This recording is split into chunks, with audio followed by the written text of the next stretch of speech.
welcome to another episode of Expressions of Podcast. We're on episode 16, I believe, with Jon Simo.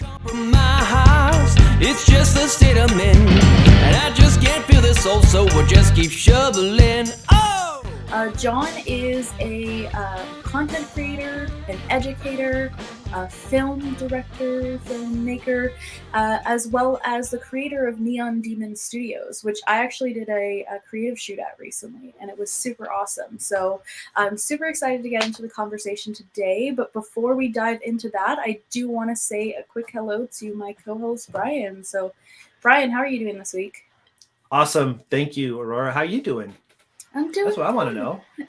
Yeah. I'm doing good. It's been a busy week. Yeah. Some stressful situations, but aside from that, I'm super pumped to get into this discussion. So. Life is happening again. Yeah. It's happening again. Things are going on, and it's just craziness. I was talking to you, Aurora, before we started, before Jon came in, about how the world is changing and how the stresses are just changing all the time. And I'm sure that's something we'll get into in the conversation. Jon, I don't know if you know, a lot about this show is about mental health and about how we stay positive during crazy times, and taking things that successful people like yourself do so that other people that want to do the same kind of thing can oh, wow, I never even thought of that, right? The show like this is so inspirational for me personally.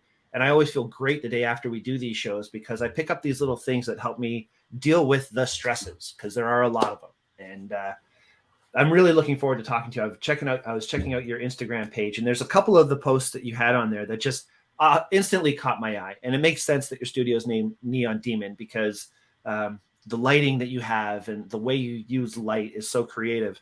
I really can't wait to talk to you about maybe some pixel stick stuff and other things that you do. So yeah, very anxious to talk to you. It's going to be great. Glad you're here. Well, it's a pleasure to be here. I'm really excited to talk to you guys. I got a lot to talk about, and I love doing these. So thank you so much for having me. Cool. Yeah, no problem at all. So, Jon, before we get into our discussion, do you want to describe a little bit about what you do, what you love to do, for those of our listeners and viewers that may not have seen your page before or seen your studio? Yeah, my name is Jon Simo, and I'm a content creator down to my core. And beyond that, I think I'm just a maker. I love to create things. It's really my passion to take things from my imagination and make them into reality. And that's one of the best things about being a content creator is that you can literally make anything you want as long as you have the skill set, time, occasionally the budget. And so I love to create things. And I've been a content visual creator for most of my life. I got more into the physical side of content creation by creating Neon Demon Studio.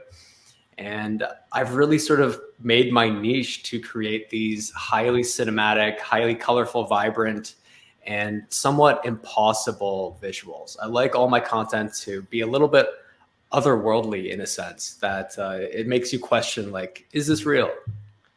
And it's really been an honor to play. And that's the best part of my job, is that every single day, every single time I get to create something, I'm playing.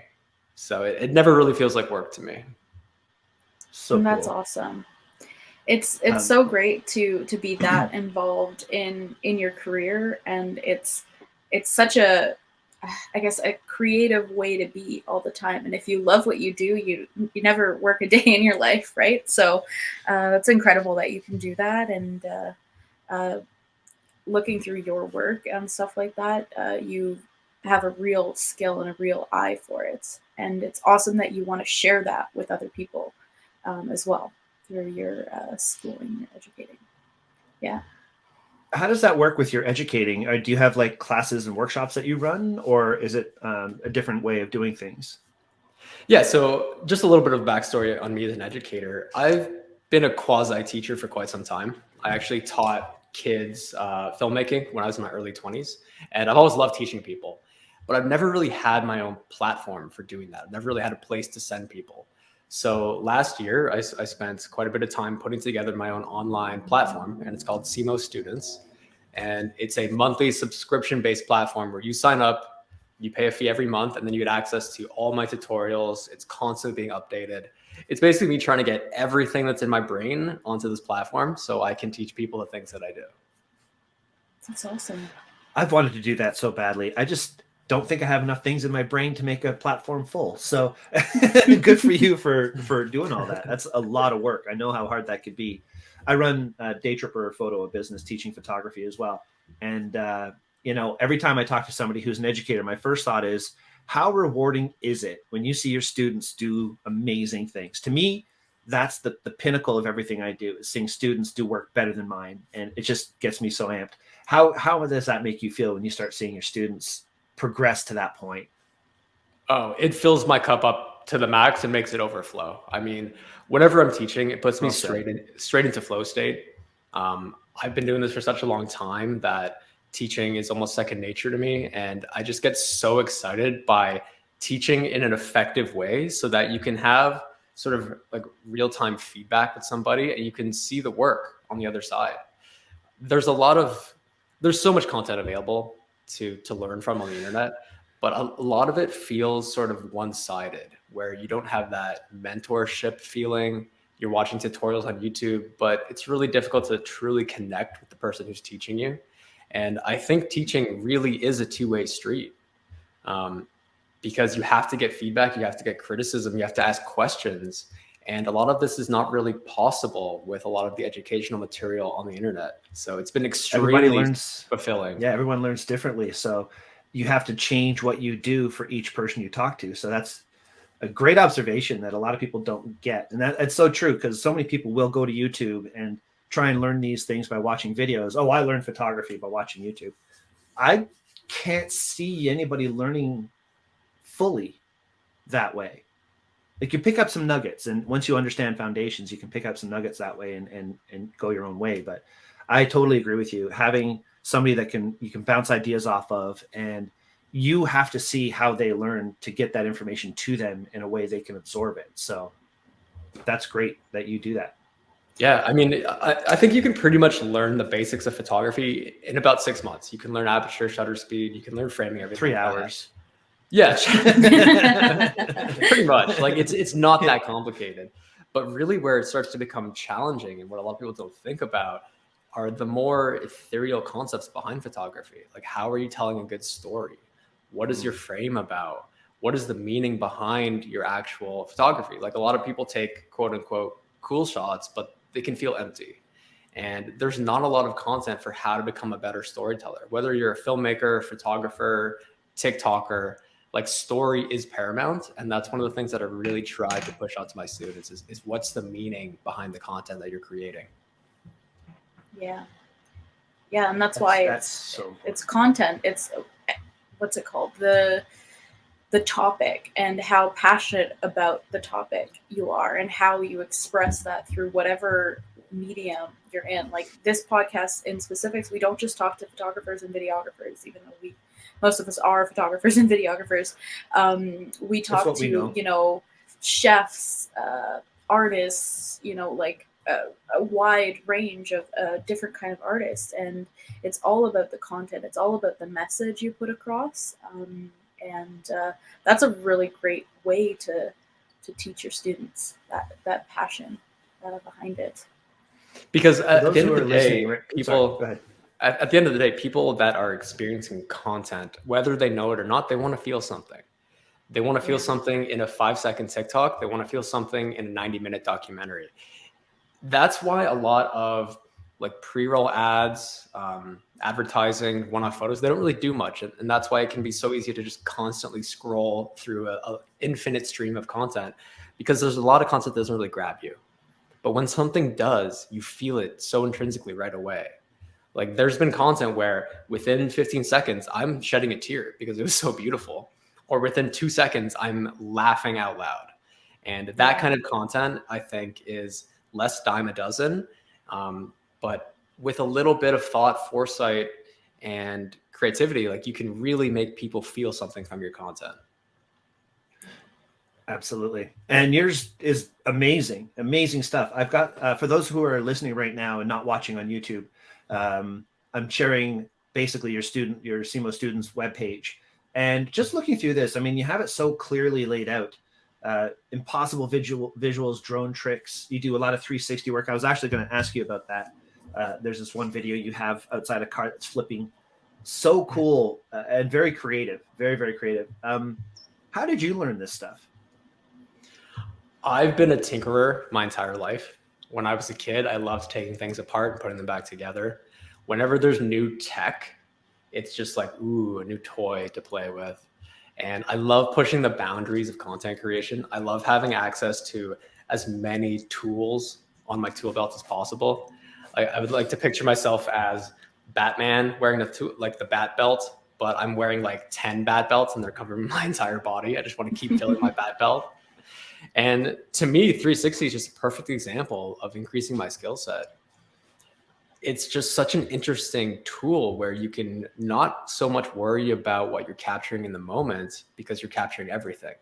It reminds me of theater in a way. We sort of just let things play out.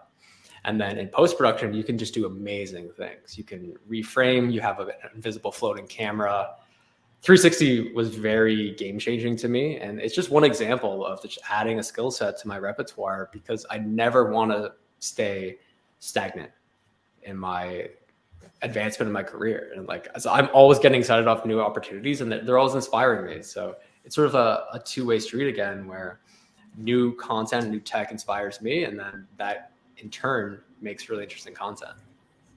So I've kind of chalked that up in the way I teach to level of interest. You've got an extremely high level of interest in this stuff, and anything that comes out, you just dig in. It's just who you are. It's not something you have to try for. It's just in your brain. Teaching people that have a higher level of interest is always easier, which is why I love teaching the essentials, the photo basics. So I think you and I would work well together. I would cover the basics, and then you can take them on this creative journey that would just blow their mind, which I love. And I'm a firm believer of people should learn from everybody. I mean, you can pick up something from anybody who's willing to spend time and teach you. So to have so many different diverse people out there who are willing to take that time and help people out, people just have to latch onto it. Anytime somebody gives me credit for helping them, I'm like, no, I did nothing other than share what I know. It's you that have the level of interest to take that information and learn it and practice it and work it, plant it and water it and grow that seed into a big, huge tree. That's the person that deserves the credit. So I think you've got this amazing passion and high level of interest that anybody could benefit from. And I'm thinking of signing up because you could learn from everybody, and your use of the creativity side of it, I think I could learn a lot from. So that's really cool. Honestly, there's some cool stuff in there. And I'm actually dropping a really detailed project breakdown today about my latest GH6 300 frames per second reel that I made. And I saw that. I went through and broke down the entire project. I'm like, wow, there's a lot of things that are so easy to me, but are I could see them be very interesting to someone who doesn't really know these things. It's so easy for me to understand the tricks that I've picked up over the years. But when I package them all together, I think there's a lot of cool nuggets in there. Yeah, the Cinematograph, is that what you're talking about? The 360? The latest reel that I posted, Panasonic sent me the new GH6 camera. And I was going through the list of features. I'm like, ooh, 300 frames per second. I've never really had access to that before in a full frame point of view. Whenever I've tried to shoot slow-mo before, it's been severely cropped on a red camera or it just doesn't look good. And so having access to 300 frames per second, I knew I had to showcase it. I knew I had to play around with it and add that new tool and technique to my bat belt, essentially. Yeah, so and it was that video with the fire, right? Exactly, yeah. Yeah. Oh, okay. All right. I couldn't find it just readily, so that's cool. So you did fire in 300 frames per second? Yeah, which is just such a beautiful combination. It's the best way to experience fire. Yeah. It's great because it's self-illuminating, so you get that brighter light right from it. So even at faster frames per second, you're not too dark and it's looking rich. I tried some 1200 frame per second Casio stuff years ago, and it just everything goes dark and flickery. So it's just very weird. 300 frames per second, I guess. I mean, GH6 is stellar. What was your big takeaway from trying the GH6 for the first time? I've been a big fan of Panasonic for a long time, but I've never really been a big fan of Micro Four Thirds sensors, especially being a big proponent of full frame or APS-C or 35 millimeter film. I always found that it was just lacking in both depth and just that magic of full frame. But this camera packs such a punch, it blew me away. The fact that it has so much crammed into a little teeny camera body, I think it's gonna be my go-to for travel because I have a big honkin' Panasonic S1H, and that's a heavy boy. Saw that in your photos. But if I could have a camera that weighs 1/4 of the S1H and does pretty much everything it can do, plus a little bit more, that's 100% going in my pack. I've noticed Panasonic's always a couple years ahead of everybody. They put like everything out first. They were the first to have the post focus feature, the 4K photo, all those little benefits that they have. It's really cool to see what they do, and then everybody kind of takes tech from them, it seems, and they come up. My very first film camera, like a digital film camera, was the Panasonic DVX100B, which was the first 3-chip camera that could do 24p. Wow. And that blew my mind because before that, it was always 30 frames per second interlaced video, and I hated it. I thought it looked like television. But this camera added progressive scan and 24 frames per second. So I'm like, wow, now I have what the big boys in Hollywood have for a fraction of the price. This is a game changer for me. Amazing. Yeah. I do like Panasonic. It's good stuff. And I agree with you about the 4/3 sensor. But this isn't a photography show, so I have to remember I can't get too photo geeky. Yeah, we go down the rabbit hole easily. Very easy. I want to know about, like, what was your first experience into video? Because you said you're a tinkerer. You said that you're like super into taking things apart, getting to know things, and that kind of thing. So what was that first experience like for you? And when did you kind of like say that, yeah, this is what I want to do. This is what I want to, with content creation, this is what I want to keep doing and showing, teaching people how to do. I was actually very, very young. And in fact, it's one of my first memories as a human being. Wow. My dad had a video camera, just a really basic Sony video camera from the early 90s. And we were on a trip to Italy. I was about 3 years old. And he was filming everything. He just loved to film. And I kept tugging on his pant leg. I was just a wee little 3-year-old at this point. I'm like, Dad, can I see? Can I see? Because I wanted to see through the viewfinder, because to me, it felt like a different world. It felt like I had control over the narrative of what I was seeing. And it felt like I was peering into a different universe, and I became transfixed by seeing the world through a viewfinder. And I never lost that magic where I almost love experiencing the world through a viewfinder more than in reality sometimes. That's why I have to leave the camera at home, because if I could watch it through the viewfinder the entire time, I probably would. And that magic never really, like once I was bit with that bug, it never really left me. And I started creating content by shooting my friends in the backyard, just like messing around, and I would edit it with 2 VCRs back to back. I would do stuff in reverse. And I became the guy who was known for doing video. So whenever we had to do a video project, my friends would hire me to help them film it, and they would pay me. That's awesome. Very early on, when I'm like 8, 9 years old, I had this entrepreneurial spirit, but helping my friends create video. And then luckily I went to a fantastic high school in Markham called Unionville High School. They had a great media program. They had like a full green screen, a bunch of Canon GL2s and XL1s. And I really cut my teeth there in high school. And there was a brief second when I wanted to become a lawyer. I really liked watching Ally McBeal when I was younger for some reason. And I thought it'd be really, really cool to just like argue with people for a living. But once I actually took law in high school, I'm like, oh, there's not so much creativity or freedom in this. It's very rigid. And so I dropped out of that and went straight back into film and never looked back. Wow. That's awesome. So you've done that from day one. You've been making your money, making your living with film. Yeah. Yeah. I've been very lucky, but it's been a lot of hard work. There's been a lot of road bumps, but I would have never done it any other way. Good for you. That's awesome. It's so inspiring. And it's really nice that your dad was a part of that too. So I guess in some ways you get that kind of love for filming. He's always recording things from him. Is your family like creative in that way as well? My mom, she was a writer.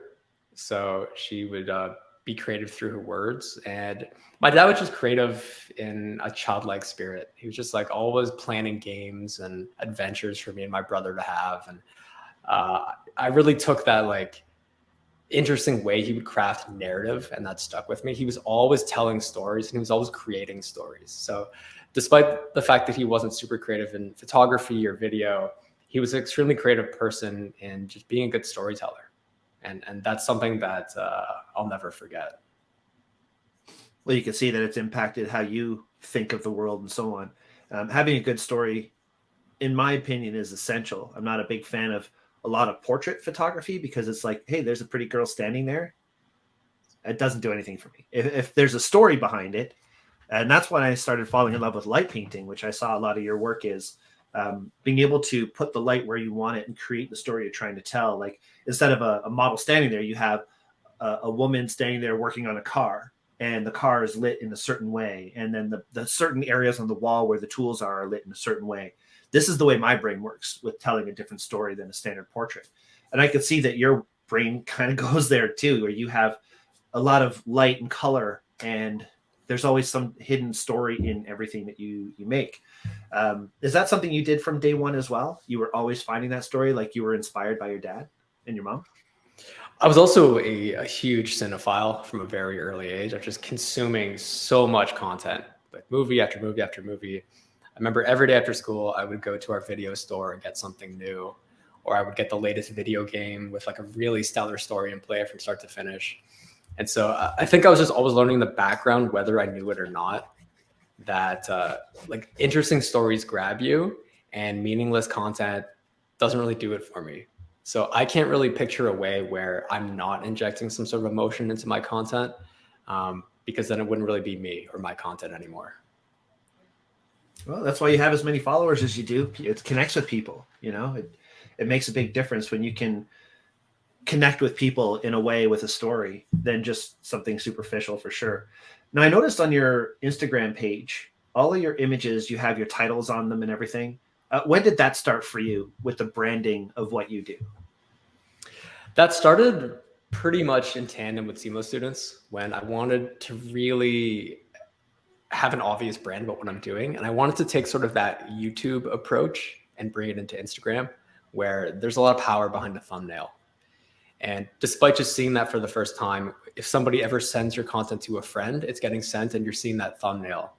So I wanted to pretty much guarantee a click by people by making a really engaging first sight about what I'm creating. So without a doubt, you can look at my content now and be like, okay, this is what I could expect. Mm-hmm. I think that's something, Aurora, we can learn from with our Instagram. Yeah. You know, we at the beginning of when we started doing the show, we thought, you know, we'd have the photos of the guests in the little square, kind of like the Brady Bunch kind of photos. And then as things go on, we're starting to realize that it doesn't really tell what the shows are about by just posting that. You know, you can see who the person is, but you can't tell what the show's about. So it's a great way to clean up your feed and to give people a very clear idea of what they can expect. And I think we're going to learn from you on this one. Right. I mean, in this day and age, we all have such short attention spans that anything I can do to sort of trick you into watching my content, I'll try it. Yeah, because there's so much out there. You have to stand out for sure. Very cool. That's awesome. Yeah, the text, and then also I've noticed on Instagram the amount of views that you get when you post a reel versus just like a regular photo. It's incredible. Like the amount of like how much different things are with that. And whether people like it or not, Instagram is now a video sharing app. Yeah. And so video is king on that platform. I think a lot of people are upset by that, but I think it's been a good push for photographers and content creators alike to really expand their skill set. Yeah. Because brands and clients are no longer looking for straight shot creators that can just do one thing. They're really wanting that content creator that can do more and tell a story through unique methods. And so I think it's a disservice to not understand at least a little bit of photography as a filmmaker and vice versa, understanding a little bit of video as a photographer. Yeah. Good point. Yeah, definitely. It's a whole package. Yeah, that's awesome. Well, One thing it goes I'm back. yeah, Sorry, go Aurora. ahead. It goes back to what you said about as many tools as possible. Having that belt, you know, you should always have. We've interviewed other people like Tally Roden, who is a stunt woman, who says very much the same thing. You know, she takes all these different courses and learns all these different skills. She's a ninja, but she can also dance. You know, like all these different things. Just to fill up your bat belt. So I think that's essential in this day and age, at least to be successful, is to have as much diversity and the ability to do as many things as possible in one package, one person. And these additional skills will really fill in the blanks and blind spots of your main career. I mean, being a photographer has fundamentally changed how I look at creating video. Being a DJ as a side hobby has fundamentally changed how I look at audio. Being more into spirituality and meditation has fundamentally changed how I approach shoots and production and just like managing things. So like all these things support each other, and it's good to really round yourself out in that skill set and not just focusing on just gear, just tech, just learning Adobe. So like having broad strokes with your skill set has definitely helped me as a creator. Very cool. Sorry, Roy, I didn't mean to cut you off there. Yeah, it's not a big deal. I was just wondering, because I mentioned earlier you're the creator of Neon Demon Studios, so I want to get into that a little bit about what your idea for the studio was when you initially opened it up, like the humble beginnings of it, as well as like where it is at now, because I do know, I believe that you're selling it soon, and that type of thing, and there's a bit of that. So I'd love to hear the story on that. Yeah, so just taking you back in time a little bit. When I first moved to Toronto, I think I had bigger eyes than I could actually afford in terms of the place I wanted to live in. And so my friend and I, we got a loft that was a little bit too expensive, but it was a beautiful loft. And so we quickly found that we really couldn't afford rent. So we started finding ways to make additional money. And so we rented it out as a photography studio. And I quickly learned that this is a great way to live in an amazing place, make money passively in the background, and learn more about photography and being a business owner. So I'd been running a studio for about 7 years prior to opening Neon Demon. And like many things in my life, I can start to get a little bit bored if I'm doing the same thing for too long. So being a studio owner didn't really satisfy that itch anymore. And I wanted to create something that was brand new. And I'd been starting to collect neon just randomly. I went to a garage sale once. I saw this beautiful, beautiful sign that said film cameras. It was a neon sign from the 1930s. And I was blown away that neon is such old technology, despite the fact that it still feels like it's from the future. And it's the only source of light that can really tell a story. And that really resonated with me because, I mean, I love light, I love color, and I love storytelling. So it's everything sort of in one package for me. So I started collecting more and more neon. And I still had my photography studio at the time. And so it went from 1 sign to 3 signs to 5 signs. And I thought to myself, like, my bedroom started to look a little bit like the Las Vegas Strip. I don't know what I'm doing here. But everybody that comes through is in love with the neon. It's the most photographed thing in my studio by far. And so I kept going down that rabbit hole and I kept collecting. And I thought I should probably get a storage unit for all this neon sign because it's clearly a passion of mine. I'm going to keep collecting. But then I had the idea to, instead of get a storage unit, why don't I just get another space and be able to share my neon collection with the world? So I found a studio in Toronto's East End. And my collection quickly grew from 5 signs to 15 to 45. Wow. Holy jeez. The span of about 6 months, I went crazy just finding signs at junkyards, at estate sales, on eBay, through Craigslist, literally walking into businesses saying, "Are you done with this neon sign? Can I purchase it from you?" And I assembled it in a really meaningful way in this space where it wasn't just a bunch of neon hanging on the wall. I actually thought about the story. I thought about color combination. I thought about creating scenes that I myself would want to shoot in because I knew that if I made it the way that I wanted to make it, it would resonate with others because I was just so passionate about it. So it wasn't just neon hanging in a space. It was creating a scene. It was creating a feeling. That's why there's all these different pockets in the studio that are reminiscent of like an outdoor phone booth scene in New York, or like a gritty Neo Tokyo bathroom. There's just like so many possibilities in that studio. And immediately I knew I was onto something. This was about 4 years ago, before neon really blew up. Neon's really been in its heyday ever since, and people love photographing neon. You can obviously see the trend on Instagram. But that to me was the very obvious evolution of being a business owner and a photography studio owner, because it wasn't just a boring loft studio with good light. It was something that I had made from scratch, from my imagination, and I was in love with it. And so the fact that I could share it with the world really, really made me happy. So it's been open for 4 years now. It's gone through many evolutions. I've completely dismantled it all the way to scratch and rebuilt it and created new scenes so that I stay interested with it. And at this point, I think it's ready for the next evolution. So sort of whether I knew it or not, I was creating the unofficial Neon Museum of Toronto, because a lot of my neon signs are heritage signs from Toronto, from the GTA, and I have one of the biggest collections in North America. Very cool. I've been chatting with the city of Toronto, and we are working on a partnership for them to potentially take it over. So I'm not trying to end Neon Demon. I'm not trying to collapse it or sell it. I'm trying to evolve it and make it something more than it is, because I've always wanted to have it be a sort of launching pad for the next generation of creators. I would love to have students come in and not only learn about photography, but learn about the history of neon. And if they can learn something while doing something fun and take an epic selfie, like that makes me really happy. But as a single human being, it's been extremely challenging to do this all by myself. No doubt. So I'm trying to micromanage less. I'm trying to be supported by people who know much more than me in their respective field. And the only way forward is now through collaboration. And so that is the next phase of Neon Demon.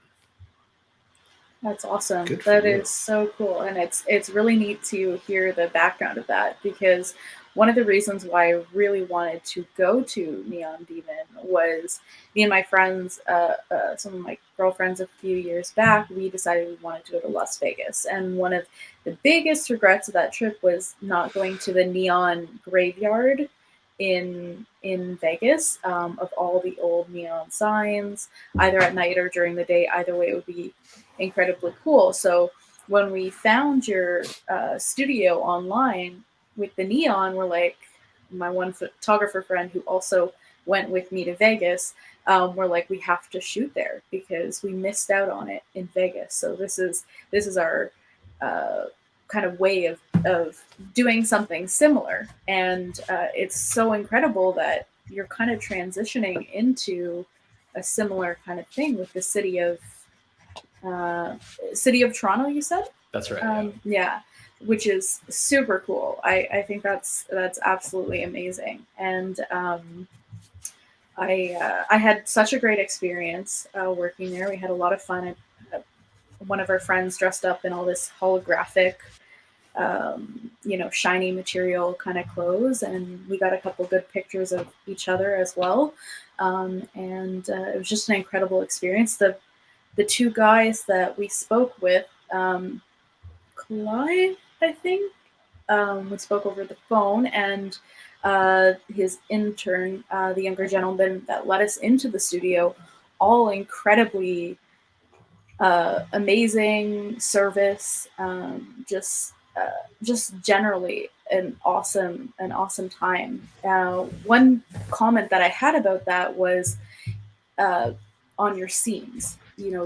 You set out to make specific scenes, and there's so many different looks in that studio, with like the walls of the TV, the telephone booth, the space gate, the vending machines, the couch with all the lights around it, the giant Lucky sign with the fence, and there's just so many different looks in the studio that in the pictures and in the video, it seems so much bigger and so much of an expansive space than it actually is, because there are so many scenes, there are so many landscapes in the actual studio that me and my friend are like, oh, we have 2 hours. How are we going to travel from here to here to here to here?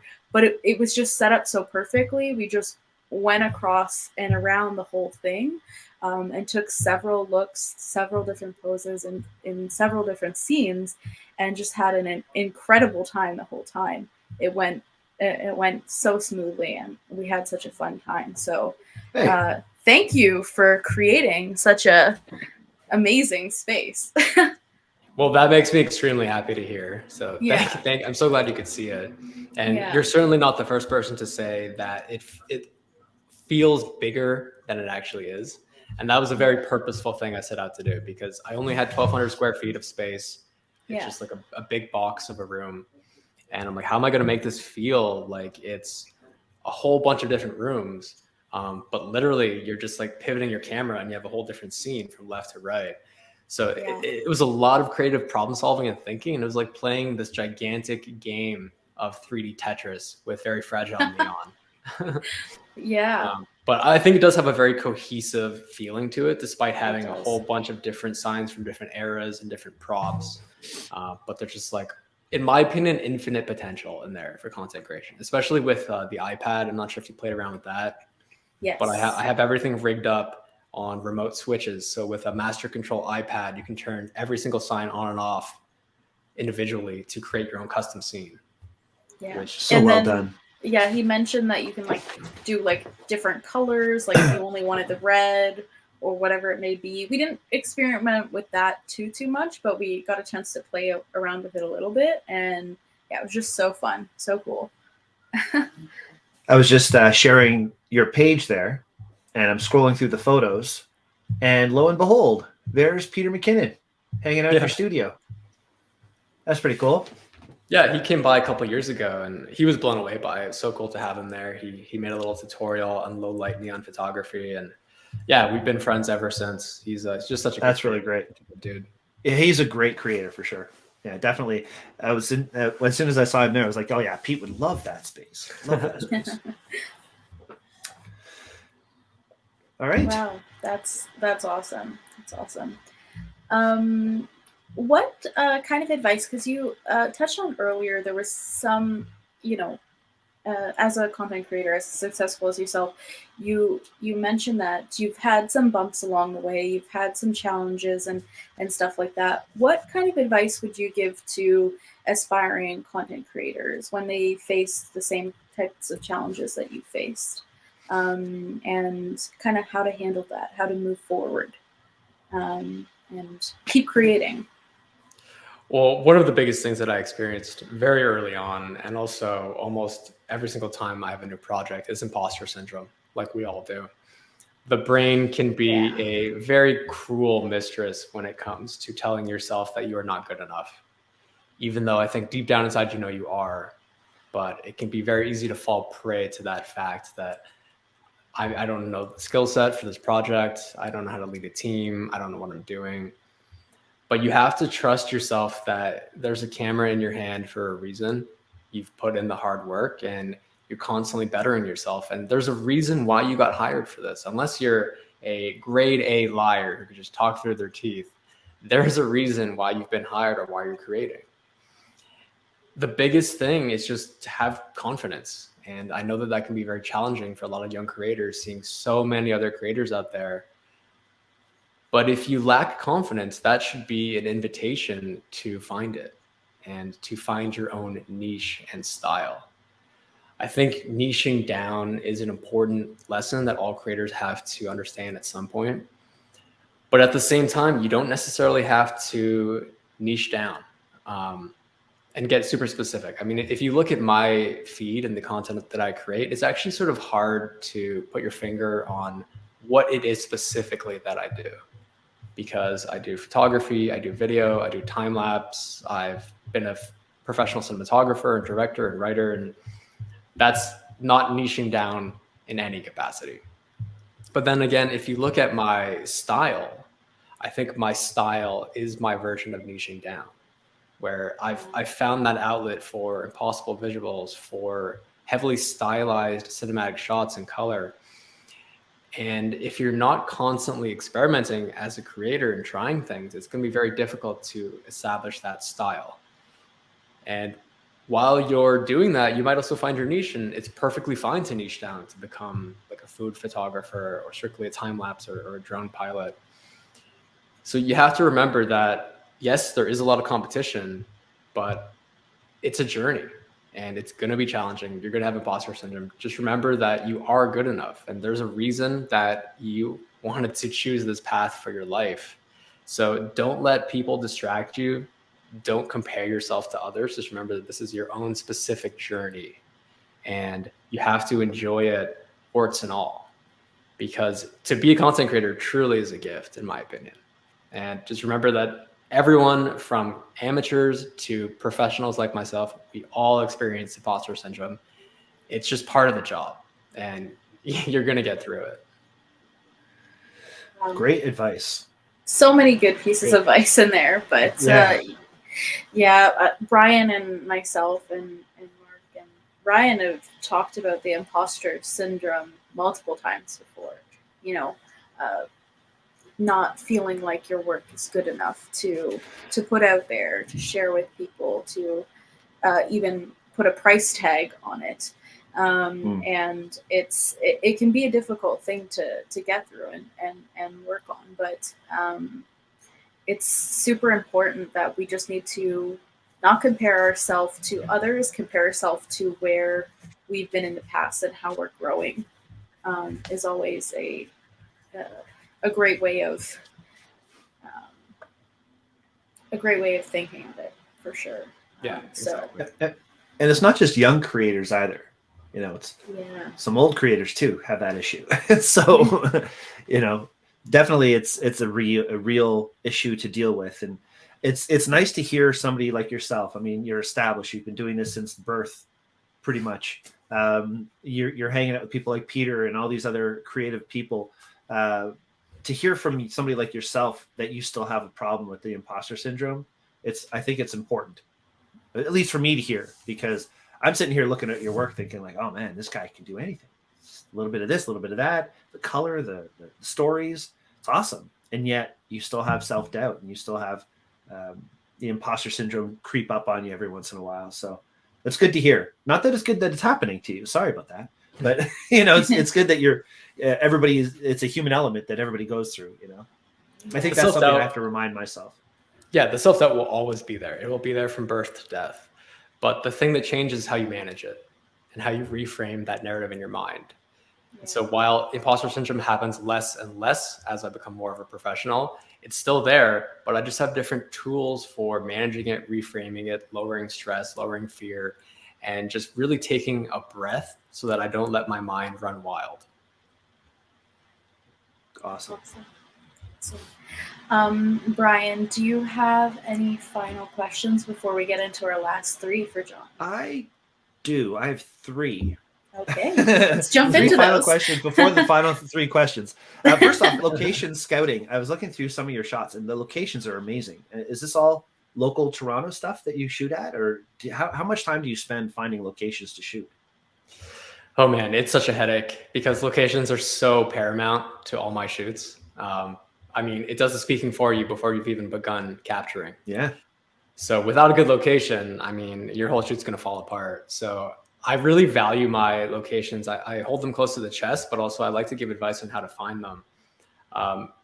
So for example, one of the most important things for any automotive shoot is the location. I think more than most other niches, I think location for automotive photography is so critical. So and that's where I was noticing it as well, by the way, with the AMG, the Mercedes shoots and stuff like that. So sorry, go ahead. I'm constantly sort of creating this Rolodex of locations in my mind. So if I'm on a hike, which for that AMG location, I was actually on a hike randomly, and I said, wow, this would be perfect for like a spooky car commercial. And so I have this app called Photo Pills where you can actually save locations. So whenever I find a really interesting location that I think could be cool for something down the line, whether or not I have a project in the go or not, I take a single photo of the location, I tag the GPS coordinates, and I write a little note. And over time, this location list gets quite vast. I have hundreds upon hundreds of locations now within this app. So if I need a gritty bridge or like something that feels very like gritty and iconic, then I just open up Photo Pills. I take a look I sort everything by bridge, and then I can see the like 15 bridges that I've walked by over my years in Toronto. I'm like, oh, that one is perfect. So it's sort of like having a second brain in your pocket, because there's no way I could ever remember all these locations off the top of my head. Yeah. But now I'm That's essentially awesome. my own location scout whenever I'm just interacting with the world. Perfect. That is so cool. Exactly what I was thinking. Yeah. Second question, Pixel Stick. Tell me about your experience with the Pixel Stick. I've always wanted one. Is it worth it? Should I get one? I run light painting workshops and dark workshops, and a friend of mine has a variant of a Pixel Stick. What's your experience with the Pixel Stick? Yeah, it's a lot of fun. I think it's pretty specific in its use case, because there was a lot of moments when I'm shooting with it when it just looks like bad Photoshop. So something I learned very early on is that in your scene, when light painting, if you don't have any reflections or ways to ambiently show that this light is interacting with the real world, it's going to fall apart. So for me, whenever I'm doing light painting or Pixel Stick, I try to have water on the ground, reflections. I try to have it near something, because creating that kind of light bounce is almost impossible in Photoshop. It's so complicated. So for the shots where it just looks like you Photoshopped a rainbow into your frame, that doesn't do it for me. But if you can really utilize light painting in your environment, it's a super, super cool thing. And I love seeing the results. When you hit that 30-second shutter and then dance around your scene and then get to see instantaneously what that looks like, it's very, very satisfying. But very cool. If it's not interacting with your environment, to me, it falls flat. Yeah, it's just like it's pasted on the photo. Yeah. Yeah, very cool. Awesome. And last question I have is, have you noticed your studio has gotten busier since COVID because people can't go to Vegas? Sadly, no. COVID was very challenging to work through. I think with Toronto being in lockdown for 18 plus months, despite the fact that we were constantly wondering, can we be open right now? Can we not? There was a lot of fear about being in public and shooting in open spaces. So it was definitely challenging for the studio. But now that the world is starting to resume some sense of normalcy, we have been the busiest we've been throughout the entire 4-year duration. Good to hear. I wish you all the success in the world. You're doing great work. I love your imagery. I love your stories. And seriously, can't thank you enough for spending some time with us today, for sure. You got to go visit. I'd love for you to see I want to. Maybe Aurora and I can take a trip down and she can show me around. Yeah, let me know. Cool. I'll make it happen. Thank you. Awesome. Okay, so we're in our last 3 questions. These are the same 3 questions we ask every guest. You actually have spoken about tools many times across this podcast. So every week we ask our guests, what is your tool of the trade? It can be a physical tool, could be a physical item that you use on a regular basis to create your content, to help you educate people, to help you with your filmmaking. But it could also be something that's not physical. It could be a frame of mind, a state of mind, whatever it may be. So what would you say is your tool of the trade that helps you to be expressive, be creative, and make your content? Well, I have a bit of a cop-out answer because to me, it's sort of split down the middle. And so in one camp, my tool of the trade is my phone in my pocket, because that gives me infinite access to infinite tools. So it's sort of like if you could wish for a wish, I would wish for a million wishes. Because at any given point, I can capture a video, a photograph, a cinematograph, a time lapse. Like I can do almost anything. And it might not be at pro quality, but it allows me to be creative at any given moment. So if you don't understand how to properly use your phone as a content creator, you're missing out. But beyond that answer, I think one of my best tools is putting myself into a state of imagination. And to me, that is walking in nature specifically. I have been very lucky that my ideas seem to enter my mind seemingly at random from the ether, but the place where they happen almost nonstop is when I'm just walking in nature, not listening to a podcast, not on the phone, not engaging with anything else. I'm just calm. And it allows the mind to do what it does best, which is imagine. So for me, whenever I'm stuck, I go for a walk. Whenever I'm feeling stressed, I go into nature. And that is something that I've also done since birth. My family has been a very big proponent of taking me into the woods, essentially letting me play. And so that's something that I have never stopped doing. And I'm very thankful to now have nature as my backyard, living here in BC. So that's my main tool of the trade, get out into nature. That's awesome. That's awesome. I actually saw your story, I think from yesterday or whatever, of you walking in nature, explaining almost the exact same thing. So I was like, okay, that makes sense. That's awesome. And I believe you were using your phone to record that video. So both tools. Exactly. In one in one video. How timely. That was perfect. Okay. So the next question is, what is your jam? What is your favorite song that kind of gets you going, gets you amped up, helps you to be creative?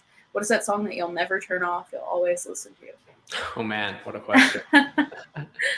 Well, something that maybe a lot of people don't know about me is that I love like extremely aggressive like bass music, because I'm inherently a very introverted, passive person who's very soft spoken, but I will rage out hard to some heavy electronic music. And to me, that just puts me right into flow. It makes me so happy. It gives me shivers even talking about it. And as a DJ, like I DJ on the side, I'm also listening to music and building these playlists in my mind. So yeah, I'd love to do an edit someday to like heavy dubstep. And I think that'd be very fascinating because it's such a dynamic type of music. You can do almost anything with it on the cutting room floor.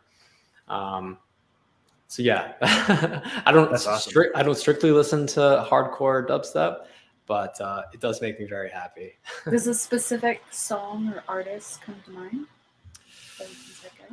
Yeah, there's this young kid named Effin, Effin. He's like 19 years old. He's doing some crazy stuff with sound design, and his tracks are very, very heavy. There's a track called Shia LaBeouf. Nice. That's funny. Okay. Right, we'll listen to that. All right. So now to our last question. Every week we ask our guests to issue a challenge to our listeners and viewers to kind of help them be creative and try something new. So what would your challenge to our listeners or viewers be? Yeah, so I thought about this one, and I have a really good one. I've done this many times, and it's very challenging because it really makes you think outside the box. So my challenge to both of you and your viewers is take an out of focus photo. And what I mean by that is that you're purposely either turning focus all the way on your camera, or you're going on your phone, you're hitting focus lock and shifting it all the way out of focus. Because to tell a story with your camera out of focus is difficult. Everything is blurred and smearing together. But if you can tell an out of focus shot, it's going to make you a sharper, no pun intended, storyteller when things are actually in focus. So it takes a little bit of time to think about, like, how am I going to tell a story or take a good photo if it's out of focus? But that simple act of thinking is going to help you think about how to take better photos across the board. That's a great challenge. Awesome. I'm down, really totally down for that. I'm going to try it. You know, it's kind of funny you said that because I was going through some of my photos I took at your studio. It was actually just on Saturday I went to your studio. And one of my favorite shots that I just kind of like just scanning through. See, I haven't done any editing. One of my favorite shots that stood out to me was a shot in the telephone booth. We sprayed a bunch of water on on the telephone booth. And my friend, who's a model, who's the subject of most of our photos, was in the telephone booth. But I, instead of focusing on her, I tried to focus on the water droplets. And I got this really cool, moody photo of, you know, the water droplets, but her in the background, kind of telling this, like, you know, story where she's looking away, looking far off. And yeah, it just had a totally different feel than the ones that I actually had focused on her.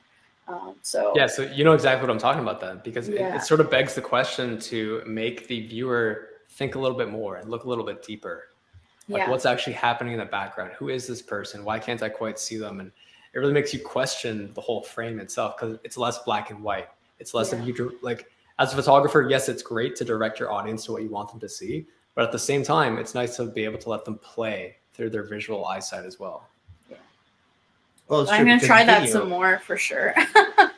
Well, I got a lot of visual thoughts when you were explaining that image. Like, you're hearing somebody in a phone booth with the rain in front, so you're wondering, what's she doing in the middle of a rainstorm out in the phone booth? You know, like, what drove her to have to be there? Was there like a family domestic abuse, or was there was all these things that could possibly come from that? So that's really cool. Yeah. I like how you can use an image to tell an entire story, where in video you pretty much have to tell the story with your video throughout. A single frame of an image, you're leaving the viewer to really interpret the entire story. So to have something confusing, like, this is out of focus, as is it should be out of focus, or am I looking at texture or depth, or like, what am I looking at here? That tells a completely different story, and it really does challenge the viewer to put a story to it. So I'm actually really looking forward to taking that challenge. I'm starting to think of ideas as we go. Amazing. Yeah, I appreciate it, because I think a lot of people think out of focus shots as mistakes, but they don't have to be. They can tell stories in their own right. Yeah, I don't think there's such a thing as perfect. Perfect isn't perfect. So there's definitely a lot that can be done with an out of focus image. Very cool. So cool. Thank you so much for coming on and being on the show, Jon. You are an awesome photographer, videographer, content creator, and educator. And it's so great that you just want to give back to all these people who are aspiring to do the same thing that you do. So that says a lot for sure. And I really appreciate you being on the show. Absolutely. Yeah. Thank you. Keep doing what you're doing. I can't wait to see more of what you do now that I'm following you. I'm going to be watching everything. It's awesome. It sounds creepy. Weird. You know what I'm trying to say. It's the new norm. Yeah, I guess so. Yeah. But no, I really appreciate you being with us here today. Great getting to meet you. And I definitely want to come and check out your studio for sure. Yeah. Keep that going. You guys are making me want to step up my background, and I feel like my background should be your background. You got the neon going there, so I've got the Ukraine.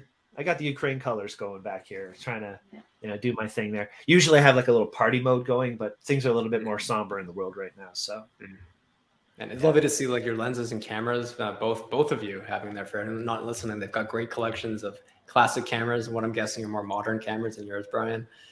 I got a little bit of everything. I got my little 1928 Voigtlander up there. I've got my old. I like Nikon stuff, so something like this makes me happy. An old Nikon film camera. That's a beauty. I don't like shooting film too often, to be honest. I like the esoteric value and the history of photography and what film offers. I'm just not. When I'm shooting a lot, I'm shooting usually pro wrestling or something like that, and I can't bring in film cameras and come home with 1,300 photos like that. So I might get some cool shots of the wrestlers in the backstage and doing stuff like that. But my shooting these days, especially since COVID, has really become more get in, get it done, and leave. Right. So it's been a lot less of the creative side. So I'm anxious to come across those times where I could play and do something. Maybe when I'm at the studio, I'll bring the Voigtlander 120 camera and do some stuff with that. Who knows? Could be fun. Yeah, that sounds great. Awesome. So Jon, where can people follow you, find your classes, that kind of thing? You can follow me across the board. It's Jon Simo. That's Simo is the last name. And if you want to learn from me, I have my brand new educational platform. It's called Simo Students. I'm teaching everything I know on a weekly basis. It's a really great community. You get pretty much one-on-one direct access to my brain. And it's been lovely to teach the things I know. I also have a free Discord community. We're about 3,000 members strong right now, and I'm constantly active on there, helping people upgrade their business, upgrade their skills, and just chat. It's been amazing to make friends that I would have never met otherwise on this Discord. So would love to have you guys there. You can find all the links on my social media. You can find me at simostudents.com, and I hope to see you guys there. Awesome. Very cool. Thank you. Yeah, I just want to say to our listeners and viewers, if you like the show, just like the video, share it with other people, follow us on Instagram, Facebook, Twitter, and Spotify, I guess. Yeah. And yeah, have a great night, everybody. Bye. Thanks for watching, everyone. Take care.